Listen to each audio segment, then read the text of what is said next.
கிறிஸ்துவுக்குள் எனக்கு அருமையானவர்களே, நம் ஆண்டவர் இயேசு கிறிஸ்துவின் நாமத்தினால் உங்கள் அனைவரையும் வாழ்த்தி வரவேற்கிறேன். பிரியமானவர்களே, பொது காலம் 19வது வாரத்தில் வருகின்ற செவ்வாய்க்கிழமை நம்ம இருக்கிறோம். இன்றைய வாசக சிந்தனைக்காக நமக்கு கொடுக்கப்பட்டிருப்பது முதல் வாசகமாக இணை சட்ட புத்தகத்தில் இருந்தும் நற்செய்தி வாசகமாக மத்தேயு நற்செய்தியிலிருந்தும் நமக்கு செய்தி கொடுக்கப்பட்டிருக்கிறது. இதிலே மோசே யோசுவாவை அழைத்து சொல்லுகிறார், துணிவு கொள், அஞ்சாதே, கடவுள் உன்னை ஒருபோதும் கைவிட மாட்டார்.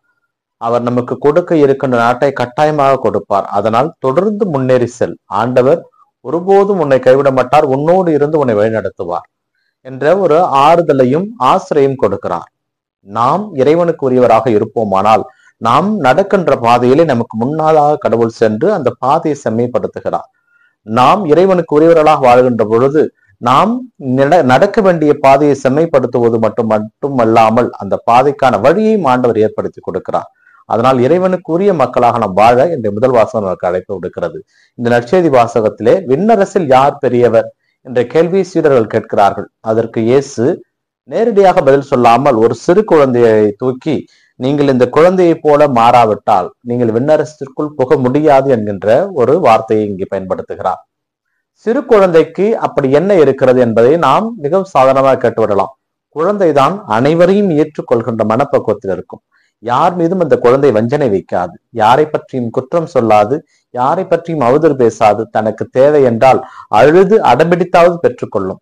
அப்படிப்பட்ட ஒரு நிலையிலே நாம் வாழ கடவுள் நமக்கு அழைக்கிறார். அந்த குழந்தை ஒருபோதும் பொய் சொல்லாது, குழந்தை ஒருபோதும் மற்றவரை பற்றி தவறாக பேசாது, குழந்தை ஒருபோதும் மற்றவருக்கு தீங்கு நினைக்காது. இந்த எண்ணங்கள், இந்த செயல்பாடுகள் நம்மிலே இருந்தால் நாம் விண்ணரசுக்கு உரியவர்களாக மாறிவிடலாம் என்று சொல்லிவிட்டு அத்தோடு ஒரு ஓமை அங்கு எடுத்துக் கொள்கிறார்.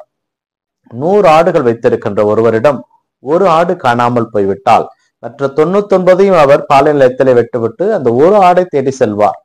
அந்த ஒரு ஆடு கிடைத்ததை மிக விமரிசையாக கொண்டாடுவார் என்று சொல்லுகிறார். ஆனால் மனிதர்களாக நம்முடைய எண்ணங்கள் எப்படி இருக்கும்? ஒரு ஆட்டிற்காக 99 ஆடுகளை விடுவதா என்று நாம் எண்ணுவோம். ஆனால் நம் எண்ணங்கள் கடவுளுடைய எண்ணங்கள் அல்ல. கடவுளை பொறுத்தவரை ஒவ்வொரு ஆடும் ஆசீர்வாதம் மிக்கது, ஒவ்வொரு ஆடும் முக்கியம். ஏனென்றால் தன்னிடம் ஒப்படைக்கப்பட்ட மந்தையில் ஒன்றை கூட இழந்து விடாதபடி காக்கவே கடவுள் தன்னை அனுப்பி இருக்கிறார், தந்தை என்னை அனுப்பி இருக்கிறார் என்று இயேசு கிறிஸ்து சொல்லுவார். அதனால் நாம் இறைவனுடைய மந்தையினுடைய ஆடுகள். நம்மை ஒருவரை கூட அவர் இழக்க விரும்பவில்லை.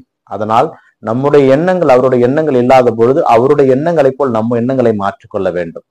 இந்த உலகத்துல எல்லாரும் முக்கியம், இந்த உலகத்துல எல்லாரும் பெரியவர்கள், இந்த உலகத்துல எல்லாரும் இறைவனுக்குரியவர்கள். இதிலே ஏற்றத்தாழ்வுகள், ஏழை பணக்காரன், உயர்ந்தவன் தாழ்ந்தவன் எதுவும் கிடையாது. இறைவனுக்குரிய மக்களாக நாம் அனைவரும் வாழ வேண்டும் என்றால் இறைவனுடைய கோட்பாடுகளையும் நியமங்களையும் கட்டளைகளையும் நாம் கடைபிடித்து வாழ அழைக்கப்படுகிறோம். அதற்கான நாம் வரவேண்டி சிந்திப்போம். இந்த நாள் உங்களுக்கு இனிய நாளாக அமையட்டும். இறைவனை சென்று வாழ்த்து பெறுவாராக. ஆமேன்.